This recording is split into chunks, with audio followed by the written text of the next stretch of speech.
what is singleness? And does getting married make me whole and complete? Really? No. By me marrying him, does that actually make me a whole and complete? Yeah, does it make me a whole and complete person? Yes, it does. Those are the topics we're going to discuss today. So thank you for tuning in to Now You Know. Your life will never be the same, and this is going to be a great broadcast. This will be a great broadcast. This one today is the hottest topic I think everybody is concerned about being single. Singleness is something that we all need to consistently do every single day by making ourselves whole. Right. And we're coming from some great content from our great mentor, which is Dr. Miles Monroe. The name of the book that we're going to cover today is called Single, Married, Separated, and Life After Divorce. It helps you in all of those categories. But what our goal is, we want to attack decrease the divorce rate, because everybody knows now that in our time, I don't know, every person I know, it's become easy. It's the simplest thing to do. Nobody wants to stick it out. If it's like, okay, I don't like you today, so I'm going to divorce you. Right. It's just become the norm. It's more like a business contract. It's a contract. And I think it was something we learned when we just went to a conference, and they was talking about relationships, whether it's, contract relationship? Covenant relationships. It's a difference between a covenant and a contract. Right. So when it's convenient and a covenant. When you have convenience, then it's easily to separate yourself from that person. But when you have a covenant, you are in covenant with that person for life. So what we want to help you all do is to understand that enjoy your singleness, enjoy who you are. But if you are married, how can I become whole? The norm normally says that I'm going to be 50%. You're going to be 50%, and we're going to come together and have a 100% marriage. That's not the right attitude to have. But in a kingdom mindset, I want to become 100%.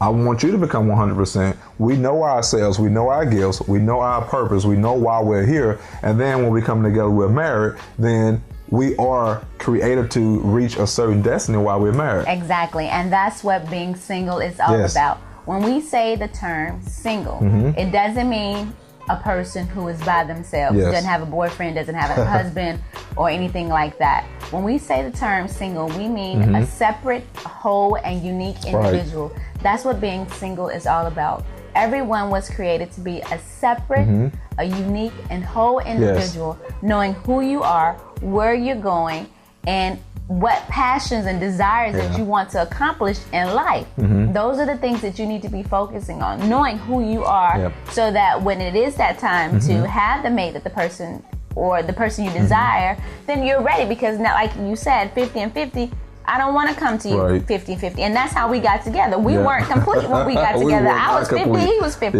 But now we've learned that if I was 100% within myself and he was 100%, if we actually knew who we were completely and developed and what we are now, we could have started out a lot better than where we were back then. But it's never too late, because now we're sowing, we're rolling, and we're ready to move. And now we're here to help you become better in your relationships, better in your marriage, and better in your friendships, and even on your job. Because once you understand who you are and that your job needs you, and that you're a single, unique, and whole individual, there's nothing you can do. There's nothing you can do. And one thing you see too, that when an individual is not complete and whole within a marriage, you spend the majority of the marriage in the beginning trying to make each other happy, trying to learn each other. So if I'm trying to, all of my duties now in our marriage the first years, I'm constantly always trying to make you happy. You always consistently trying to make me happy.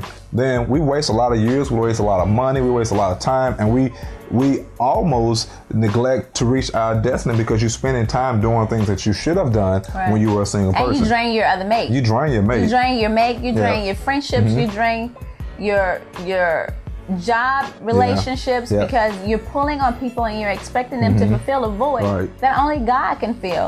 And that's spending time with Him and finding out who you are. And so you drain people, and then they run away from you, and then you go off in other areas that you don't need to be in because you're not complete. Right. And another thing is too, when you understand who you are, you're 100%. I don't necessarily need, even though it's great for me to hear my wife tell me how gorgeous I am, or how handsome I am, or I do a great job. Those are things that is needed within a marriage. You don't need that. I do need it. Of course, we'll talk about the 5 love languages later on, but it's something that gives me a certain level of confidence that makes our marriage so much better because, hey, I'm pretty confident. I know who I am. Right. I know that I'm operating in my purpose. But then when you come along, you're not the person that fulfills that void. You are more of a companion, and this becomes a partnership. You have your strengths. I have my strengths. You have your weakness. I have my weakness, and we offset each other. Right. So that makes our marriage so much better. But again, most individuals, what was the saying back in the day when two is a couple and 3 is what? A crowd. 3 is a crowd. So what that really shows is that person that is single, that is a bad situation to be in. So what happens to that person? He drives or she drives to have somebody else along.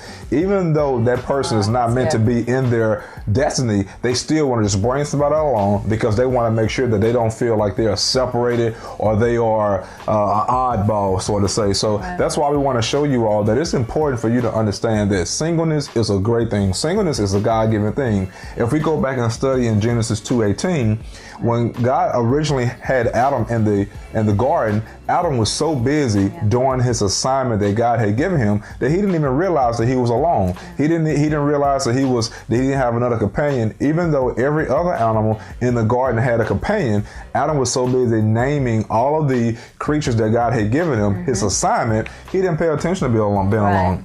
And that's the same thing with you being a single. When you are single, you are so busy doing your God-given assignment, and then there are some positives to this too as well. You don't have to worry about answering to nobody. You can come in when you want to come in. You can leave when you want to go. You can leave your drawers on the floor if you want to leave your drawers on the floor. You don't have to wash clothes. You're on your own schedule, but you still are about the Father's business. Right, and even in that, as an unmarried individual that you're talking about, when you don't have to answer to anyone, when you are married, when you're so tuned in to who you are, your purposes and your visions and your dreams within yourself, and you and your mate can get together and support one another's dreams and vision, then you can flow together completely in the mandate and the mission that you've been called to do.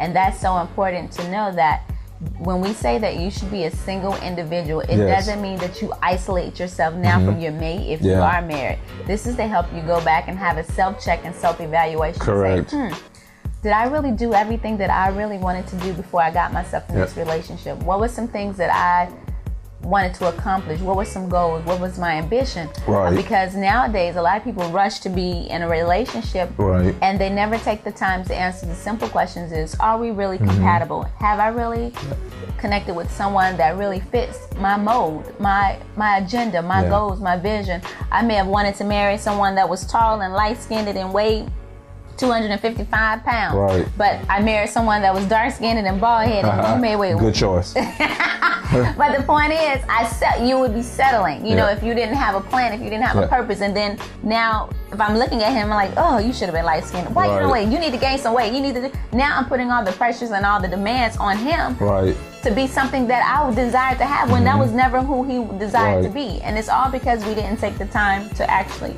properly plan and not rush ourselves, but just take our time and develop who we are and love ourselves. And then that way, once we love ourselves, when God presents that other person to us, we know it's the right one to be with, and then we can now love each other equally without any demands, without any requirements or hesitations in doing things with one another because they're like, I don't know if I can trust you. Well, you should have thought about all of that before you got into the relationship and knew who you were and knew that you had self issues where you didn't have trust. When you didn't trust people and you had low self-esteem within yourself, you could have given yourself time to operate in the right place, put yourself around great people who would build you, or get self-help books that talks about low self-esteem and not loving yourself, that you can be prepared to do what you need to do. And we went through some of that too in the beginning phases of our marriage. You know, it was certain things that I was missing as a male, and certain things you was missing as a woman, that we were driving each other to try to fill those voids. I know it's been certain times to where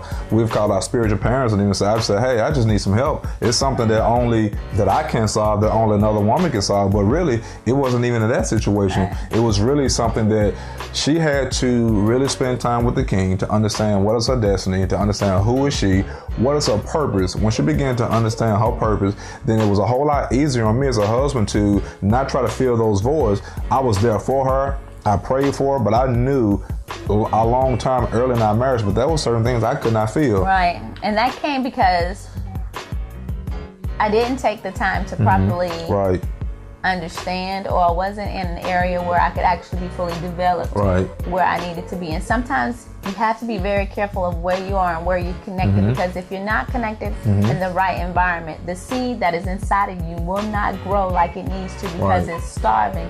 And at some points in my life, I was starving for a lot of things, a lot of attention, a lot of time, a lot of things that I only needed to get from God. But eventually God placed me around great people that helped shape me and mold me and say, hey, this is the time that you need to be in the presence of God, because I had to identify how to control my emotions, how to control my feelings and my passions and my attitudes and all of these ups and downs that you have in life.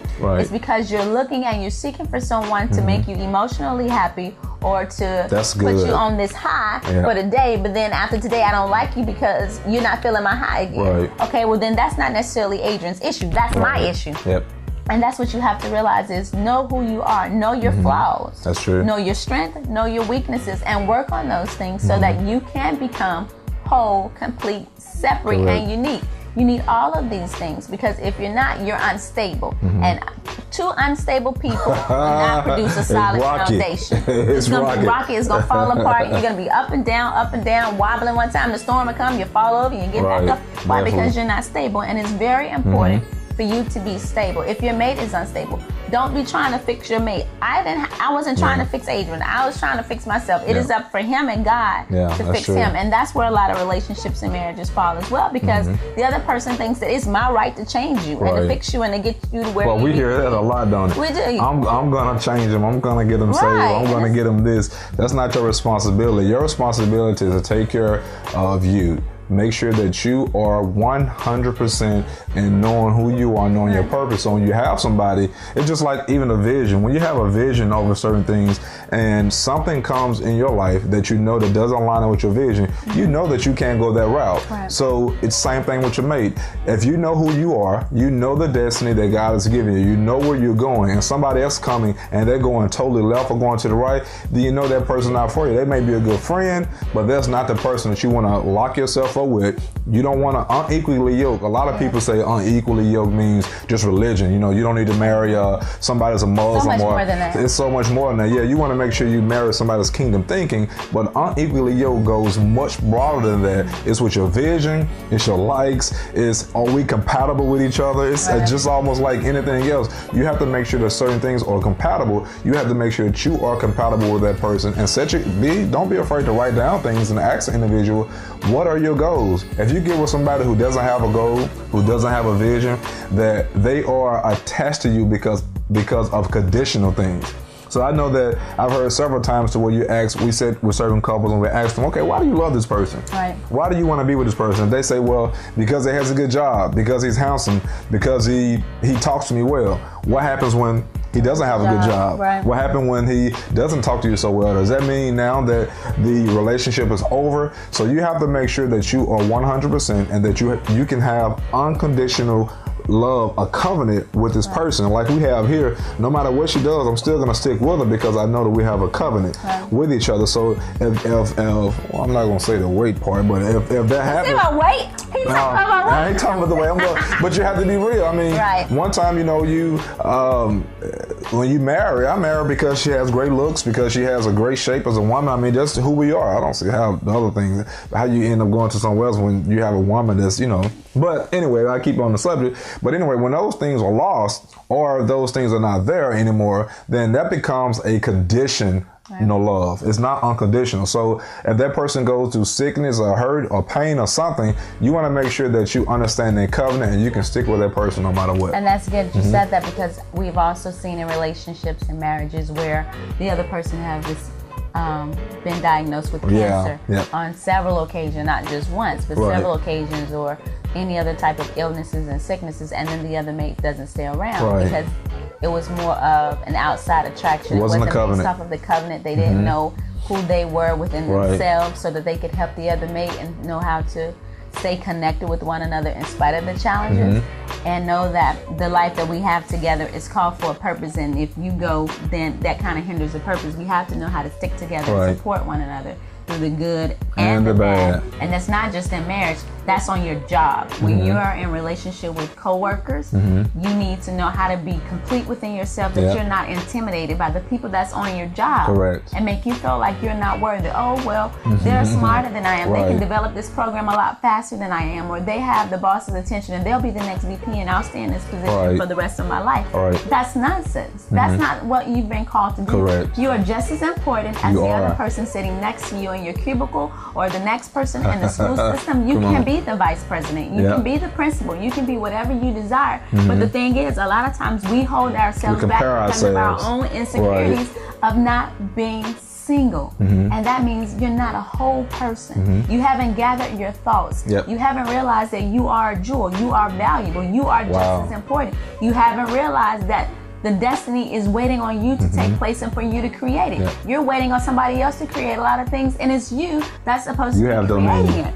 And so we have fallen so far backwards, and we like to blame other people for our own faults. So today you need to sit back and you need to really evaluate and say, okay, have I really taken time to find out? Have I really been whole? Have I really been a single person? Because one time in our relationship, in our recordings, you asked me, okay, so what is single? Have you ever been single? I was one of those persons that was never single. I had never been without a relationship. And during that hindered me because I never had the opportunity to find out who I really was. What I really like to do. The majority of the marriage, she was like, what you like to do? I'm like, I don't know. Whatever you want to do. All the time. Where you want to go? Where you want to go? Where do you want to go? It's like, no, girl, create some identity. And so I'm telling you, create some identity. Stop relying on your mates or your friends or your parents or people to shape your environment. Because if you don't identify who you are and where you're going, you'll become like a folding chair. You seen those folding chairs that you kind of fold? You open them up and say, oh, I want to take you over here. We're going to go over here and put you as a clown today. And you open it up and you're a clown, and they fold you back up and say, oh, no, I want you to be a secretary. And they open you up and put you over here. And you're not a folding chair. You are a solid chair that's not supposed to be moved. So if you're a rocking chair and they're trying to make you become a folding chair, then you're out of your element. You're out of your element. You're out of your element. So know who you are. So very important. People don't shape you and mold you. Because they will. They will mold you to be something that's completely out of your content. One thing that stands out is a great quote that it says, the greatest tragedy in life is not death, but a life of doing something that has no means, or a life without purpose. That's a great thing. If you're living a life without purpose, that means you're just going with the wind. You're like chaff. Like you have chaff and the wind just kind of blow it. That's what you're being like if you don't completely take the time to understand who you are. That was good. And develop yourself. Get some books. Invest in yourself. This is a great book to invest in. If you're a person that likes videos, whatever your learning style is, become that. Whatever tools you need, get them so that you can be the best you need to be. Get out of that self-pity element. Don't allow this, because when you do that, then now you become lonely. That's good. Oh, nobody likes me. I don't have any friends. You're looking at everybody else. I don't know why nobody calls me. Why I can't do this? And then it's lonely because you haven't taken the time to know who you were. You didn't develop yourself. Invest in yourself. You're not friendly. You have depression, so nobody wants to be around you because you don't even love yourself. You don't love yourself. Like, oh, woe is me. Every time they talk to you, you pity. Oh, what's going on? Well, I'm sad. I don't have a job. I don't have a life. My life got cut off. Food stamps didn't come. I only have $20. You know, it's just something all the time. It's like, okay, well, you know what? I'll call you back. You don't even want to talk to them. Talk to you my kids calling. And then there's the spirit of loneliness that sets in. Then where it's like, if you don't feel like nobody wants to talk to you, then you isolate yourself. And those are all the things that the enemy will play on your mind to get you out of your position. Please, please, please. It's very important that they love themselves. Love yourself. It was very important for me to love myself. It's very important for Adrian to love himself. And it's so important for you to love yourself because you are valuable and you have a destiny and you have a purpose that only you can create and you can do. So remember, it is very important for you to be single, separated, and whole. Unique. You are unique. You are a unique being. Right. That's a great thing. Those are some great tools you gave them to as well. So also too, just want to go say, I guess what I want to touch the topic of, when you do find that mate, a lot of individuals think that, well, you know, God has made the perfect person for me. God has made the perfect person for you. I don't think there's a perfect person, but all of us, that's why we need to become 100%. But if you look back in the story of Genesis 2:18, when God presented Eve to Adam. He didn't say that Adam, this is necessarily your wife, but he presented a companion to him. So what happens is God presents certain mates to you, especially like the male. I can go back to when we were in school.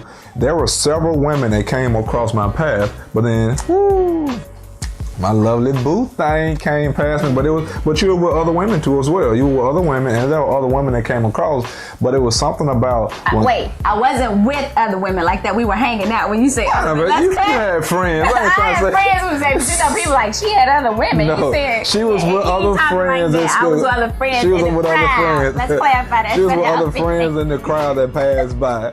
And during that time, which was at a tree in front of the cafeteria, it wasn't on the sidewalk, it was at a tree. I know exactly what it was. I was with my football boys.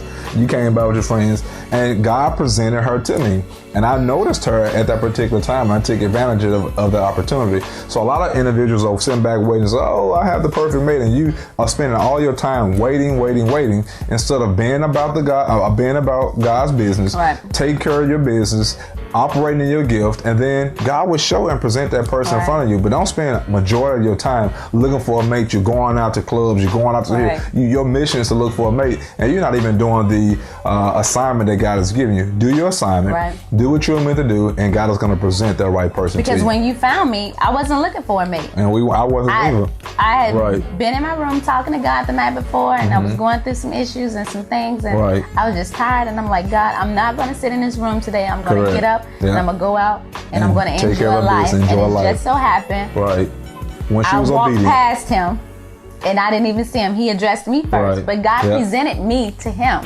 I didn't go looking like, okay, I'm gonna go find my boo thing today. No, it was just like I was on a different mission, a different mindset, and then he spoke, and God allowed our eyes to connect, and it was like, okay. So then later on, like a day or so later, I saw him again. I'm like, oh, that's the guy. She saw me going to the ATM, thought I had money, but I was only getting $20 that's vision, that's goals. Remember we talking about having a plan?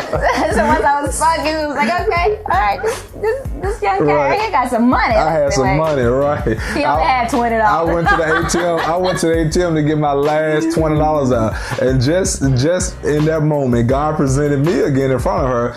I was at the ATM. I had just begged my parents to give me some money. Well, not beg, but they gave me some money at a certain time, and I was going to get my last and only $20 out of the ATM. She saw that and thought I was big baller. But he is baller, because now when I look at that, that's visual. That's a mindset to where now, although I saw you physically, where we are now spiritually, I saw that, okay, this is a person who is about business and he knows how to handle business. Definitely. And not only business, but finances. There's a support, there's a need.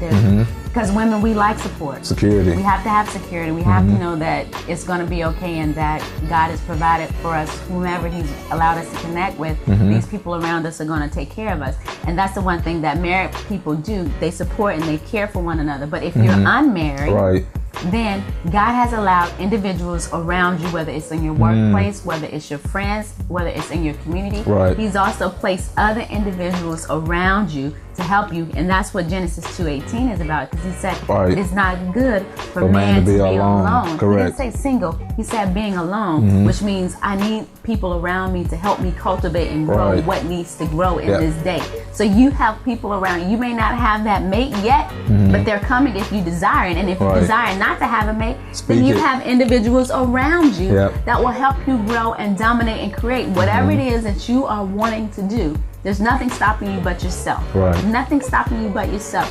So as we close, you always remember that you were never created not to get married, but you were created not to be alone. Correct. You are not to be alone. Not just so I need to, God created me so I can be a helpmeet and be married. Yeah, helpmeet means help one another. That's correct. Everybody needs a helpmeet. Everybody needs to be able to help each other to get where we need to be.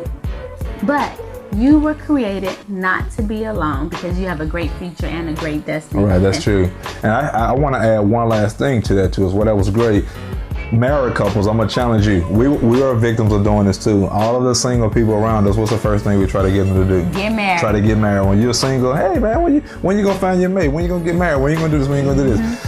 married couples, stop pushing our singles around us to get married. It may not be their time, but because they are spending time with you and you're pushing them, you're rushing them to do something that God has not even prepared them for yet. They can be right in that season to where they're learning themselves, they're enjoying themselves, but because they listen to another successful marriage, it could be a successful marriage. As our mentor would say, certifying them with error. Certifying them with error. You're pushing them to go into a destiny that they're not even ready for. They are learning themselves, they are understanding themselves, they are becoming whole, they're becoming unique, they understand their uniqueness and they are enjoying it. And then we come along, they listen to us because we're married. We say, hey, when are you gonna find your mate? Then it drops in their mindset and that subconscious, I need to get married. And it's not even their time yet. So but it's more of, are you accomplishing everything that you want to accomplish in life? That's correct. So we just thank you all for tuning in. That's the first part of the book, the first chapter again, and our great mentor again, Dr. Miles Monroe. And the name of the book is Single, Married, Separated, and Life After Divorce. And if you didn't know, now you know. Love you all. Until next time. Hello, I'm MJ Singleton, and you've been listening to Now You Know Too, with Adrian and Crystal inspiring teaching on the topic of single, married, separated, and life after divorce. Please join us next week as they discuss part 2, the gift of being single. Thank you for tuning in again, and if you didn't know, now you know.